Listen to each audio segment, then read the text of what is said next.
Hello friends, welcome back to our channel living with Amrita সমর্পণ। তো কেমন আছো তোমরা সবাই? সকলকে জানাই সুপ্রভাত, গুড মর্নিং।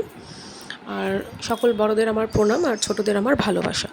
দিনটা শুরু করলাম মুখে একটা বিগ স্মাইল দিয়ে, কারণ আমি মনে করি জীবনের শুরুটা যদি স্মাইল দিয়ে করা যায় তাহলে জীবনের শেষটাও সেরকমই হয়। তো এরপর আস্তে আস্তে আমি শুরু করলাম আমার সমস্ত কাজ। এখানে তোমরা দেখতেই পাচ্ছ আমি ঘরদোর একটু পরিষ্কার পরিচ্ছন্ন করে নিচ্ছি, কারণ প্রতিটা মেয়ের জীবনেই না তার শ্বশুর বাড়ি বলো বাপের বাড়ি বলো, আমি মনে করি যে কাজ করে যেতেই হয়। মানে কাজটা এমন জিনিস, মানে সংসারটা সামলানোর জন্য একটা মেয়ে যে পরিশ্রম করে, মেয়ে বউ মা এরা যা পরিশ্রম করে এর কোনো কথা হয় না। এখানে এবার চা করেছিলাম, বাড়ির সকলকে চাও দিয়েছিলাম, এখানে আমি বাকি ছিলাম খেতে। এখানে একটু চা দিয়ে বিস্কিট দিয়ে সকালে খাই। আর জেনারেলি বেশিরভাগই আমি চা খাই না, বেশিরভাগটাই আমি ছোলা বাদাম, এর আগেও তোমাদেরকে বলেছিলাম ছোলা বাদাম এগুলো খাওয়ার চেষ্টা করি। কিন্তু এক এক দিন যখন একটু সর্দি কাশি লেগে থাকে তখন একটু চা খাওয়ার চেষ্টা করি। এরপরে চলে এলাম সুন্দর সকালটাকে উপভোগ করার জন্য ওপরের ব্যালকানিতে। দেখো তখন ঘড়িতে বাজে মাত্র 5:30, সকাল 5:30। 5:30টার সময় আমি ছাদে উঠে এসে দেখি, ব্যালকানিতে উঠে এসে দেখি এরকম পরিমাণে রোদ দিয়েছে। মানে এখন গরমকালটা এমনই, মানে ঠিক ভোর 5টা থেকে যে রোদ দেওয়া শুরু করে সারা দিন তার তেজ চলে। ঠাকুরঘরটাও তোমাদেরকে দেখিয়ে দিলাম, এর আগে বহুবার দেখিয়েছি। ওই দেখো আমার ছোট্ট দুজন গপু, বড় গপু আর ছোট গপু বিছানায় এখনও শুয়ে আছে, ওদেরকে আমি এখনও তুলিনি, এবার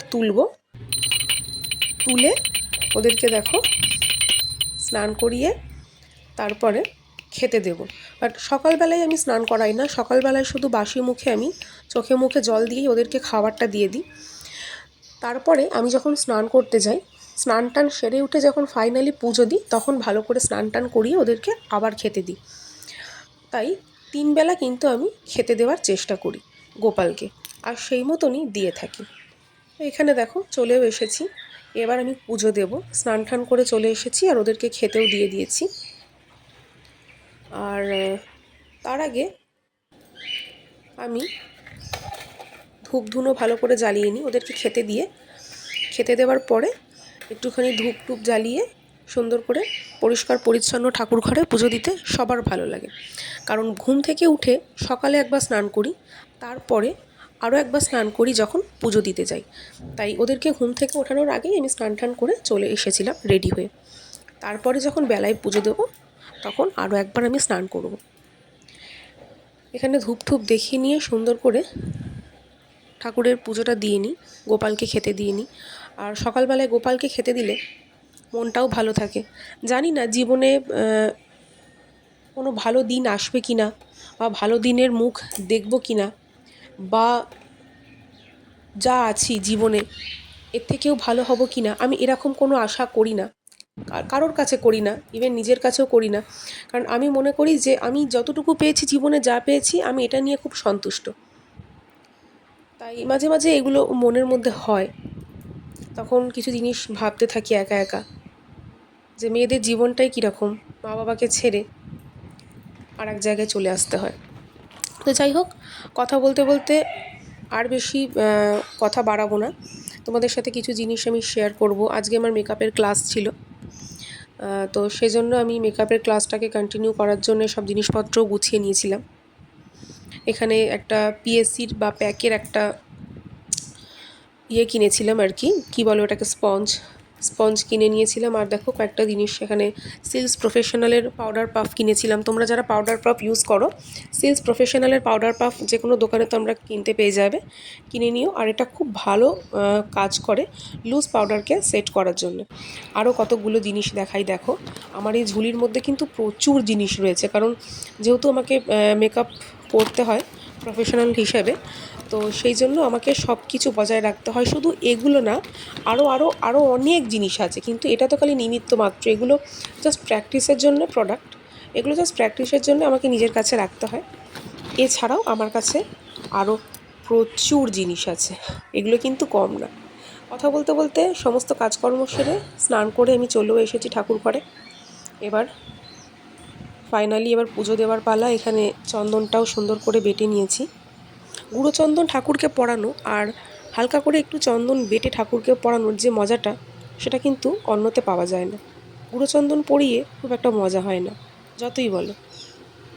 সমস্ত ঠাকুরকে এখানে কপালে একটু করে চন্দন দিয়ে নিই আমি। আর চন্দন বাটলে একটা যে স্মেল বেরোয়, সেই স্মেলটা একটা অন্য রকম লাগে, মানে খুব সুন্দর একটা ফিল হয়। পিওর স্যান্ডেলউড যেটা, সেটা বেটে ইউজ করলে ভীষণ সুন্দর একটা স্মেল বেরোয়। তো সমস্ত ঠাকুরদেরকে চন্দন দিয়ে সাজানোর পরে একে একে করে সবারকে ফুল দিই। এইটুকু টাইম, সারাদিনের এইটুকু টাইম যখন আমি ঠাকুর ঘরে ঢুকি, এইটুকু টাইম আমি না অন্য কোনো কিছু ভাবি না। মাথার মধ্যে যাই আসুক না কেন, শুধুমাত্র এইটুকু টাইম আমি অন্য কোনো কিচ্ছু ভাবি না।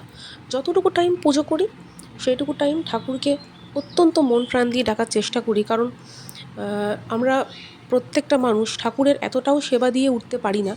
তাই আমার কেন দুনিয়ার প্রতিটা মানুষেরই মনে হয় যে যতটুকু টাইম ঠাকুর ঘরে থাকবে, ওইটুকু টাইম ঠাকুরকে আধ ঘন্টা হোক, 1 ঘন্টা হোক, কেউ 40 মিনিট, কেউ 10 মিনিট, ওইটুকু টাইম যদি ঠাকুরকে একটু মন দিয়ে ডাকা যায়, আমি বিশ্বাস করি যে ভগবান বলে আছে।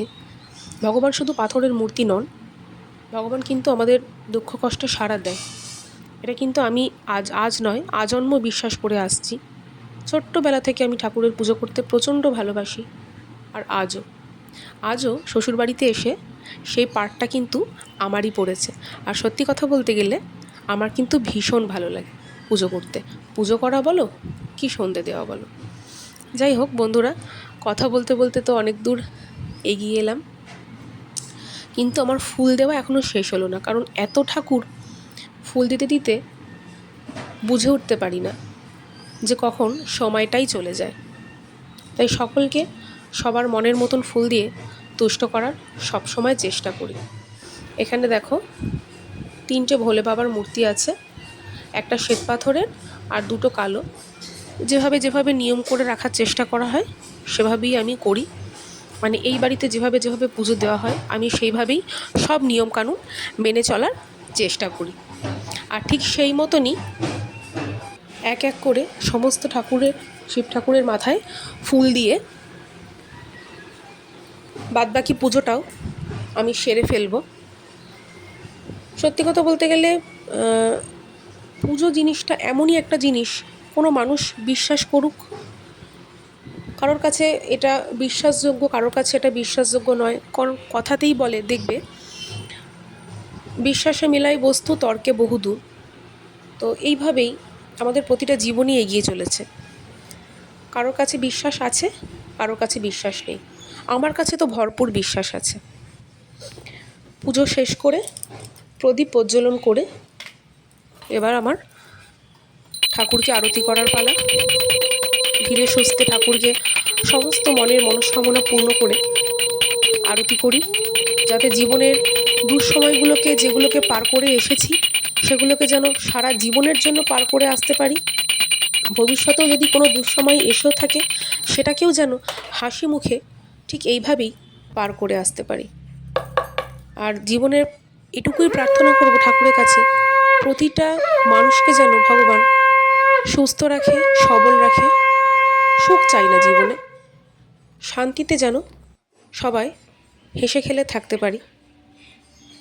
আর কোনোদিনও কোনো মানুষের জন্যে কখনো খারাপ কেউ চাইবে না, সবসময় চাইবে দুনিয়ায় প্রতিটা মানুষ যেন ভালো থাকে।